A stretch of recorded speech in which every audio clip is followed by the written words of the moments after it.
A luz refráctase na materia, non somos máis que as terias na historia. A verba boa, mais o texto tamén se dilúe o xeito das pingueiras nas pozas. A palabra tamén fai de prisión. Crea a miraxe de elección, porén, a liberdade fica determinada como o voo dun paxaro polo vento.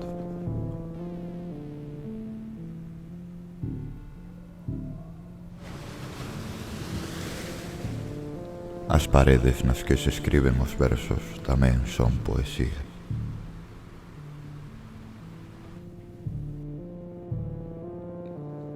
A mesma palabra é o soporte arquitectónico do noso ser. Son as traves que conforman a nosa percepción.